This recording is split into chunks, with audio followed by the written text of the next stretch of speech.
A couple weeks ago, before its official release, the Tesla Cybertruck was tested here, Hollister Hills OHV Recreation Park. Now this is really one of the first times we saw the Cybertruck off-road in an environment that is advertised to do well in. So today I'm going to take my 1986 Volkswagen Vanagon Synchro that I live out of and see how it stacks up against the most modern, most capable off-road electric vehicle.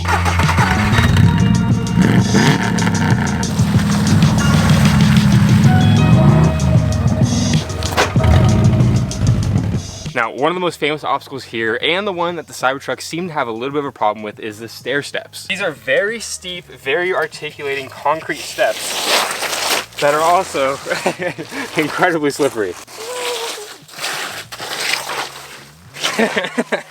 Now, watching back the video of the Cybertruck here, you can see at the very beginning, at the base of the staircase, it struggled to start or get up it. After enough throttle application, it eventually gets enough power and pushes its way up and gets over the first hump. And then it kind of gets hung up in the middle. It's kind of rocking back and forth. The person who was in the Cybertruck more than likely didn't really know what they were doing off-road. This isn't how someone who is educated in off-road driving would drive, but it does seem that eventually it gets up and over everything. Tires are probably too inflated as well. You can see there's a lot of slipping. It was very dusty on the day they were there. Right here, it's very muddy. So we'll see which one is better as far as that goes. It might be a little bit more slippery today. So overall, it made it up. But one of the things about the Cybertruck and a lot of off-road fully independent suspension vehicles is that they use air suspension whenever they're jacked all the way up. You can see the Cybertruck looks like it's a little bit on its like tippy toes or like stilts. It's very, very stiff suspension, so it doesn't articulate very much. That's more likely why whenever it was going up and one tire would hit an obstacle and the other would be free, it just started to slip. Instead of the suspension and traction control putting power where it needs to be on the tires trying to slip, it just immediately slips with no traction because it's not articulating or the traction control isn't reacting fast enough. But it seems more than capable enough. It did do the obstacle. We're gonna see how this compares though. The Cybertruck has 38 years of technology advancement and it's probably one of the most state-of-the-art vehicles you can buy right now. It has a new 48-volt system that runs the entire car. That's unheard of, first of its kind. It has steer-by-wire, which is crazy, and then of course it has two motors in the rear, so it can completely independently control each of the rear wheels. How is that going to stack up against my 38-year-old van powered by a Subaru EJ22 engine, 130 horsepower, and a 4,500-pound vehicle? But I have a little trick up my sleeves. This van has triple lockers, meaning that the entire four-wheel drive system is completely locked up. 100% of the power can go to any one individual wheel, and there is no slip, no nothing. It just goes up anything you point it at unless it runs out of traction. Unlike the Cybertruck, whenever this encounters lack of traction on one wheel, it will immediately give all the available traction to the wheel that is on the ground or has traction to spare. Unlike the Cybertruck, which the computer system has to go through and work out the best possible thing to do in that scenario. That's why I think I might have the advantage and why my 38-year-old van that I live out of might do better on this obstacle than the brand new state-of-the-art Cybertruck. Enough talking, let's see if this thing can make it up the stairs. All right, we are fully locked up. All three knobs are pulled. Let's see if we can make it up this thing.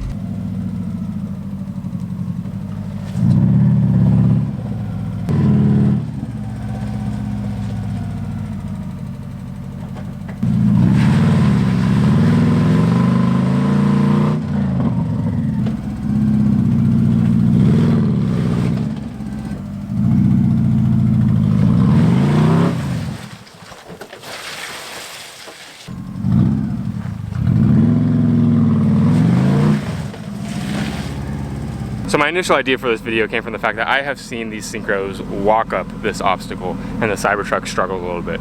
But today's conditions are not in my favor. As you can see, this mud is terrible and incredibly slick. It has completely caked up my tire, so there's basically no tread even touching the concrete. It's just mud on concrete. And it has also made a slurry down this whole thing. It's just like icing on cake. It's crazy slippery.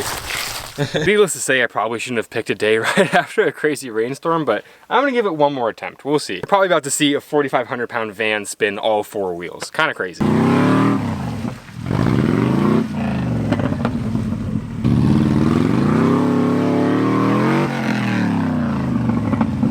It's too slippery today. God damn it.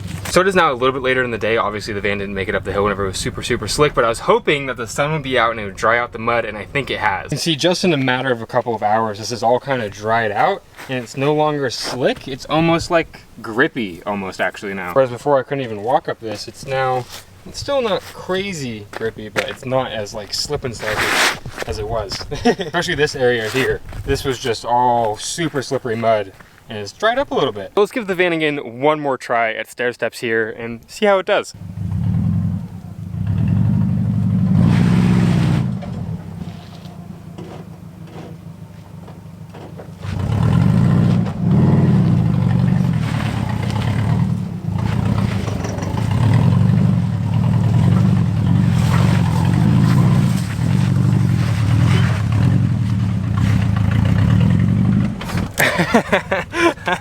Oh my god, it did it. See how easy that was? Completely different obstacle just a couple hours later. That's crazy. You guys saw I made up that first little part and stopped. I was like, whoa, what the heck? It's because I was having so many problems there earlier. Whenever the van just easily kind of popped up over, I was like, oh my god, I think I can do this whole thing really easily. Put her in granny gear, gave her some gas, and it just climbed up that obstacle like no problem. That was awesome. I'm so hyped. I was pretty bummed earlier whenever it didn't make it up. I couldn't even get up like halfway. It was just slipping and sliding everywhere. But to know for sure that was just the super slick mud causing me problems and it wasn't really a fair comparison, I feel much better now. So yeah, it's a little weird to say that I did it better than the Cybertruck, but in my opinion, the fact that I just each little tiny undulating piece of the concrete and the rock I just hit and then instantly went over, and I didn't really have to do much. I kind of just pointed the car straight and went. Whenever the Cybertruck, on the other hand, would hit the little obstacle and then the computers have to think and the guy driving have to give it more gas or less gas, I think the Vanagon actually might have done the obstacle better than the Cybertruck. Now I'll put equal drivers in each vehicle with equal tires and tire pressure, and it might be a different story, but for now, I'm gonna claim the Vanagon did that obstacle better than that driver in that truck than me in this Vanagon. Which is still crazy that they're even comparable. Come on, this is a 38-year-old van that I freaking live out of.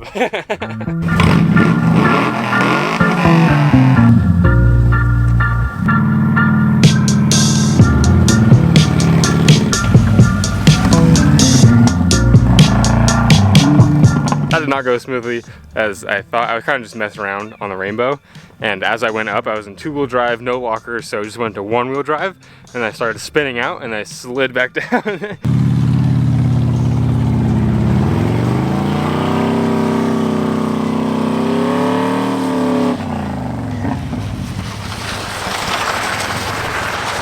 Not the most graceful, but that's what happens when you're messing around. We got a teeter-totter now.